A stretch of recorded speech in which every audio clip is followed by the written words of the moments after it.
కోటి సూర్యుల ఎలుగేటి రామయ్య మా అన్నే ఇంకెవరు.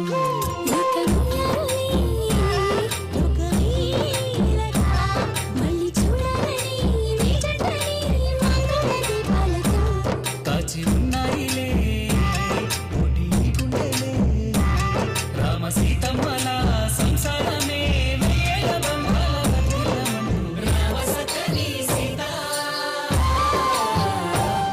ఆమె ప్రేమ అంత రామ శ్వాస.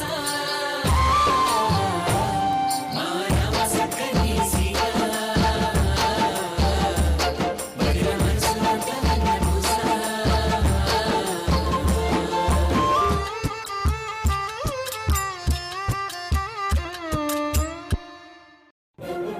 ఇంత దాకా వచ్చాక చల్లకొచ్చి ముంత దాచినట్టు నిజం దాచడం ఎందుకు చెప్పేయండి. తొందరపాటు మంచిది కాదు మంజు. ఆ సందర్భం వస్తే తప్పకుండా నేనే చెప్తాను. వాళ్ళు చేసిన పనికి నేను నీ క్షమాపణ చెప్తున్నాను. నా వల్ల మీకు సమస్యలు ఎదురవుతున్నందుకు నేనే మీకు సారీ చెప్పాలి. ఇంకెప్పుడు అలా అనద్దు మంజు. నువ్వు నాకెప్పుడు సమస్య కాదు, నా బాధ్యత. ఏదేమైనా నువ్వు కొంచెం జాగ్రత్తగా ఉండు. ఈ పని చేసింది దాక్షాయిణి సరస్వతిలే అయి ఉండాలి. అసలు సీతకి ఇదంతా తెలుసో లేదో.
అలా కొట్టావేంటి సరస్వతి? మన కండిషన్ మర్చిపోయారా? నా కండిషన్ ఏంటో అర్థం చేసుకోవచ్చు కదా. రోలే అదేం కుదరదు. వెళ్ళండి బయటికి. అది కాదు సరస్వతి. అక్క బావ గారు ఒక్కటయ్యేంత వరకు మనం దగ్గర అయ్యేదే లేదు. వెళ్ళండి బయటికి. సరస్వతి వెళ్ళండి.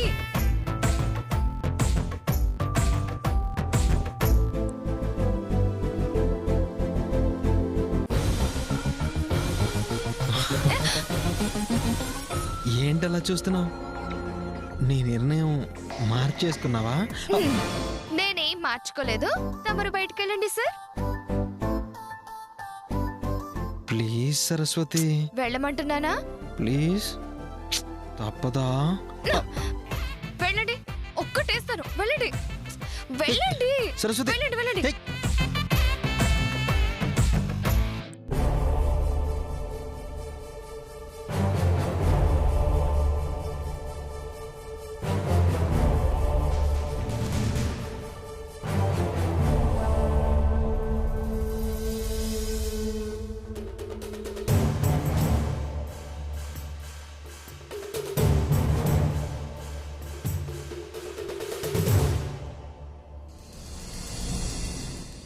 సరస్వతి, టెన్షన్ గా బయట గేట్ వైపు చూస్తున్నావేంటి?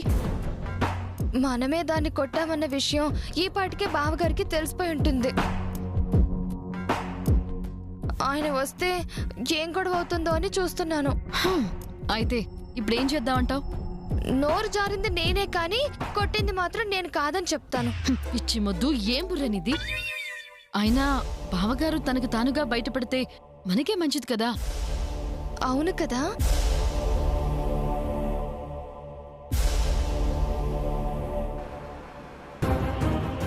అదిగో బావగారు మాటల్లోనే వచ్చేసారు. ఇప్పుడేం చేస్తారో అక్కడ ఉండి చూద్దాం. పద.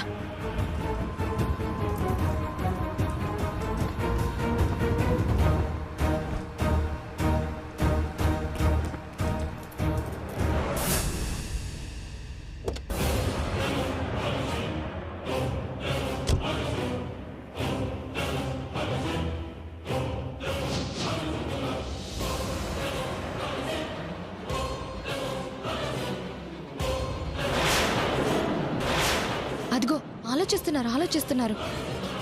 ఎలా కవర్ చేయాలో ప్లాన్ చేస్తున్నట్టున్నారు. మంజుల విషయం ఇంట్లో అందరికీ తెలిసిందో లేదో ఎలా కన్ఫర్మ్ చేసుకోవాలి? వీళ్ళు సీతకి తెలిసే కొట్టారా? సొంతంగా నిర్ణయం తీసుకున్నారా? సీతకి తెలిసి నిలదీస్తే ఎలా మేనేజ్ చేయాలి? మంజుల గురించి నిజం చెప్పడం మంచిదా? ఎంత కష్టమైనా దాచడం మంచిదా?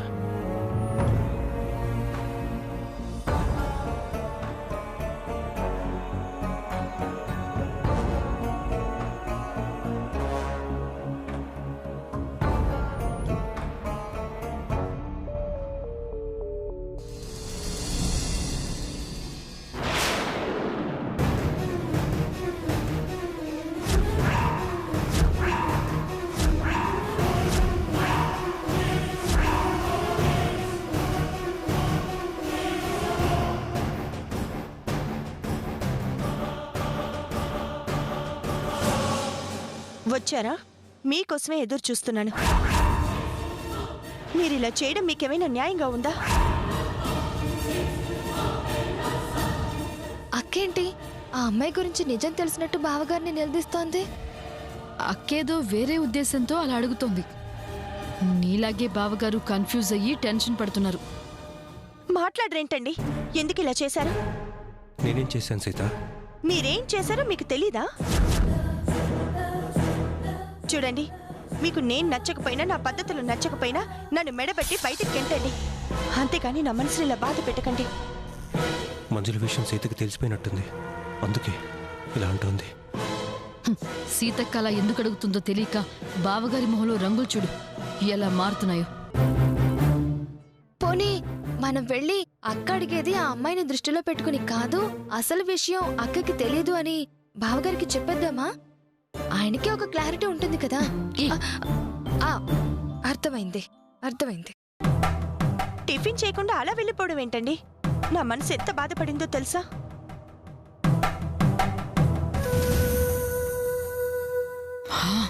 వా, అక్క టప్పిమని తేల్చేసింది. ఇంకొద్దిసేపు బావగారిని టెన్షన్ పెట్టుంటే ఆయనే బయటపడిపోయేవారేమో. ఆయన అంత తొందరగా బయటపడతారంటావా? అది నిజమేలే. అందుకే అక్క అలా అడుగుతున్నా సైలెంట్గా ఉన్నారు. మీకు నచ్చినట్టుగా మీరుండండి. మిమ్మల్ని నేనేమీ అడగను, అస్సలు ఇబ్బంది పెట్టను. అంతేకాని నా మీద కోపాన్ని తిండి మీద చూపించి అడగకండి. మీరు టిఫిన్ తింటేనే నేను తింటాను, మీరు భోం చేస్తేనే నేను కూడా చేస్తాను. అది గుర్తుపెట్టుకోండి.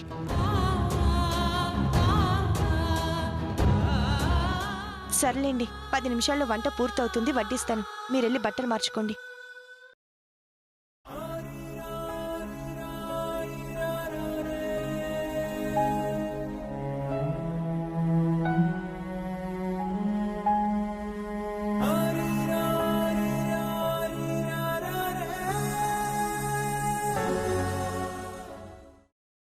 మనసున అంతర్యుద్ధం నిలువెత్తు ప్రేమకు అర్థం నీలో నిప్పై వెలిగే మమకారం కాదు అబద్ధం నీ చూపుల్లో నిశ్శబ్దం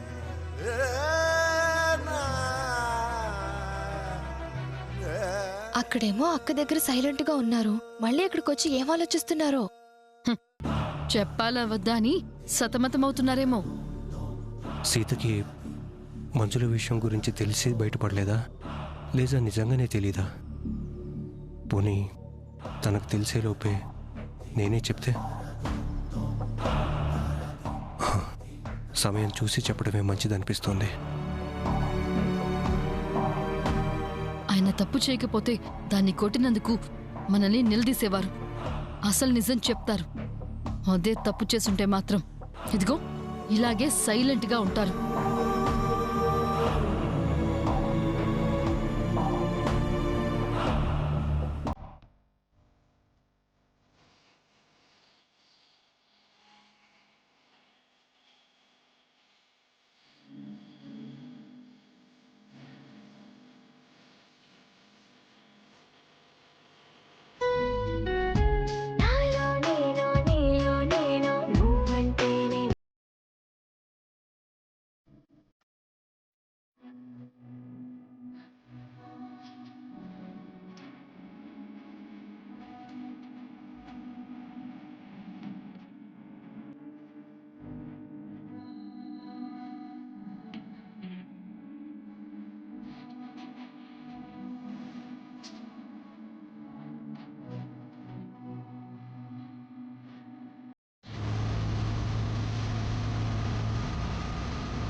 ఇదేంటి ఏదో ఆడపిల్లల సిగ్గుపడుతుంది?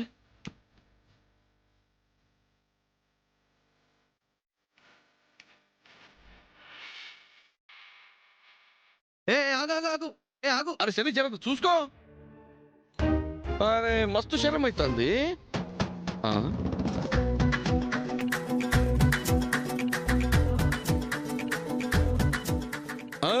ఏంది బులిబావా నా సెల్లిని రుక్కాయిస్తున్నావు? ఏం కథ? దాన్ని నేను ఆపడం ఏంటి? ఇగో మా సెల్లికి ఇజ్జత్ ఇయ్యకుండా దాన్ని దీన్ని అంటావేంది? ముందేమో పైసల పేరు చెప్పి సెల్లిని నా ఇంట్లోకి వెళ్ళి గుంజుకొచ్చినావు. సీటుకి మాటికి సిట్టితో గడబడ పెట్టుకుంటున్నావు. ఆడపిల్ల ఒంటరిగా ఉందని కథలు పడుతున్నావా ఏంది?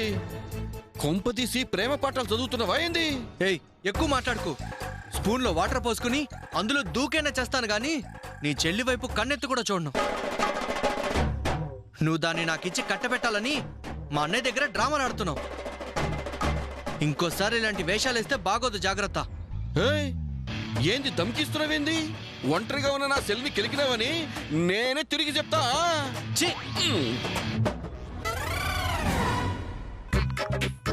నా చెల్లి నీకెళ్ళి చూసి శరమైతుంది, నువ్వు నా చెల్లికెళ్ళి చూసి గుస్సా అవుతున్నావు. ఫుల్ కౌంట్ లో ఉన్నడికి లైఫ్ ఇచ్చినట్టు చెల్లిని నీ జిందగీలోకి పంపిస్తాను, మీ పెళ్లి చేస్తాను. అప్పుడు సుతరాయిస్తావులే.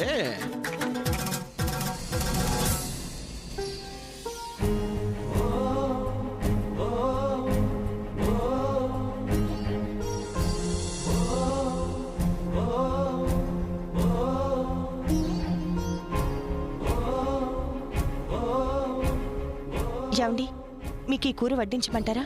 అదేంటి సీత అలా అడుగుతున్నావు? నేనేం కూర తింటానో నీకు తెలుసు కదా. నాకు తెలిసినట్టు మీరు లేరు. మీకేం కావాలో నాకు తెలియట్లేదు, అందుకే అడిగాను.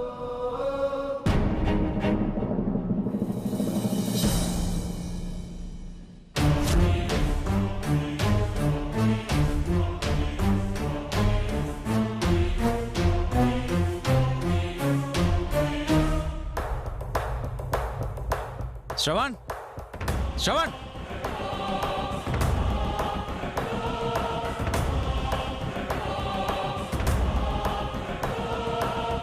శ్రవణ్, ఏంట్రా నువ్వు చేసిన పని? నేనేం చేశానన్నయ్య? శంకర్, నువ్వెందుకో కోపంలో ఉన్నావు? ఏదైనా ఉంటే తర్వాత మాట్లాడుకోవచ్చు. రా, వచ్చి భోంచేయి, కూర్చో. నువ్వు ఉండొద్దునా? రై, నిన్న నాసి రకం చీరలు ఎవరు తీసుకోమన్నారా? నాసిరకం అంటున్నావు? ఆ చీరలకి ఏమైందన్నయ్య? ఏమైందా? నువ్వు కొన్న స్టాక్లో చీరలన్నిటికీ కలర్ పోయిందిరా. మన షాప్లో ఎప్పుడైనా అలా జరిగిందా?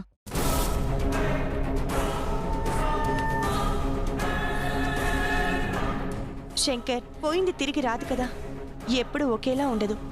పొరపాట్లు జరుగుతూనే ఉంటాయి. దాన్ని మనం సరిదిద్దుకోవాలి. కానీ ఇలా అరిస్తే ఏం లాభం చెప్పు? సరిదిద్దుకోవడానికి జరిగింది పొరపాటు కాదు వదినా, తప్పు. పోయింది చీరల రంగు కాదు, ఇన్నాళ్ళుగా మనం పెంచుకున్న పరువు, నిలబెట్టుకున్న పేరు.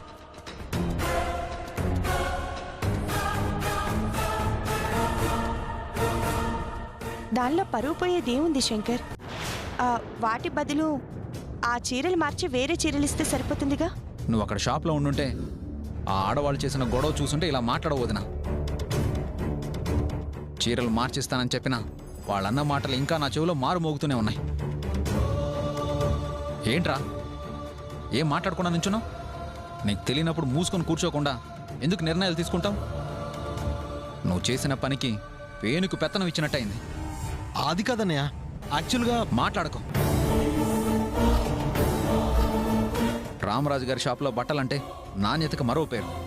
నువ్వు బుద్ధి లేకుండా చేసిన పని వల్ల షాపుకు మాత్రమే కాదు, అన్నయ్య మీద మన మీద కూడా మచ్చపడింది. వయసు వస్తే సరిపోదురా. శంకర్, అంతంత పెద్ద మాటలు ఎందుకు? చీరలు కొన్న ఆడవాళ్ళు ఏమన్నారో తెలుసా వదినా? నమ్మకంతో షాపుకు వస్తే ఇంత మోసం చేస్తారా అని అడిగారు. వాళ్ళన్న మాటలకి తలదించుకోవాల్సి వచ్చింది వదినా.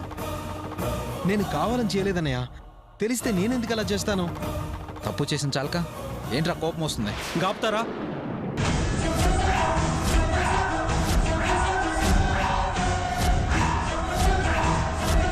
అసలు ఏమనుకుంటున్నారు మీ అంతా? ఏం చేసినా చెల్లుతుంది అనుకుంటున్నారా? విన్నావా అనేది తమ్ముళ్ళని కాదు, దాన్ని కొట్టావని ఇండైరెక్ట్గా మనకే వార్నింగ్ ఇస్తున్నారు. వింటున్నా. ప్రతి దానికి ఆవేశమే పరిష్కారమా? సమస్య వస్తే కోపంతోనే బుద్ధి చెప్పాలా? వెనక ముందు ఆలోచించకుండా మీకు మీరే నిర్ణయాలు తీసేసుకుంటారా? నేను ఒకడిని ఇక్కడ ఉన్నాను అన్న విషయం మర్చిపోయారా?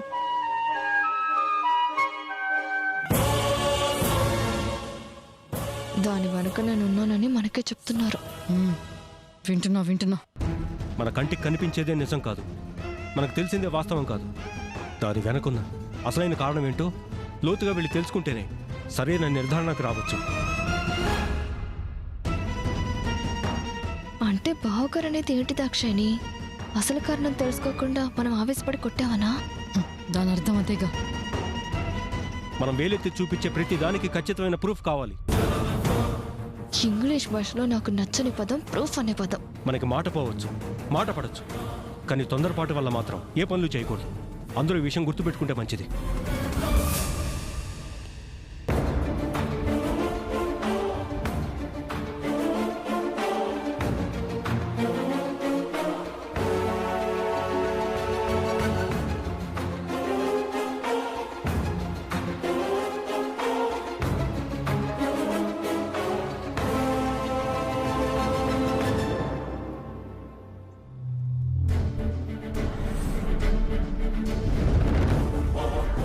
అసలు ఏమనుకుంటున్నారు మీ అంతా? ఏం చేసినా చెల్లుతుంది అనుకుంటున్నారా? మన కంటికి కనిపించేదే నిజం కాదు, మనకు తెలిసిందే వాస్తవం కాదు. అమ్మో బావగారు తప్పు ఆయనే చేసి తమ్ముళ్ళని అడ్డం పెట్టుకుని ఇండైరెక్ట్ గా మనల్ని ఎన్ని తిట్లు తిట్టారో చూడక్క. మనం దాన్ని కొట్టామని సీతక్కకి అనుమానం రాకుండా ఎలా వార్నింగ్ ఇచ్చారో చూడు. ఏనాడైనా తమ్ముళ్ళని ఇలా తిట్టారా? స్టాక్ విషయంలో అంత ఎమోషనల్ అయ్యారా? మనల్ని అన్నారక్క, ఖచ్చితంగా మన ఇద్దరిని అన్నారు. మనసులో పెట్టుకుని అలా మాట్లాడే బదులు డైరెక్ట్ గా మనల్ని నిలదీయొచ్చు కదా. తను చేసిన తప్పు మాత్రం బయటపడద్దు, మనం దాని జోలికి మాత్రం వెళ్ళకూడదు. మనకేమో ఆధారాలు దొరక్క, ఆయనేమో నిజాన్ని బయటికి కక్కక ఇంకెప్పటికీ ఈ సమస్య పరిష్కారం అయ్యేది? మనసులో ఎంత పెట్టుకున్నారో, బుర్రలో ఎంత దాచారో, పైకి మాత్రం గంభీరాన్ని నటిస్తూ పెద్ద మనిషిలా ప్రవర్తిస్తున్నారు. నిజంగా బావగారు 10 మందికి న్యాయం చెప్పే పెద్ద మనిషిగా. మరి ఊరంతటికి న్యాయం చేసే పెద్ద మనిషి మన అక్కకెందుకు అన్యాయం చేస్తున్నట్టు? ఇలా వదిలేస్తే రోజులు గడుస్తాయి గాని సీతక్క మనసులో సంతోషం నిండదు. అందరి ఎదురుగా బావగారిని కడిగి పారిస్తే గాని ఆయనకు పట్టిన దరిద్రం వదలదు. పద, ఇప్పుడే అందరినీ పిలిచి బావగారిని నిలదీద్దాం రా. వద్దు సరస్వతి,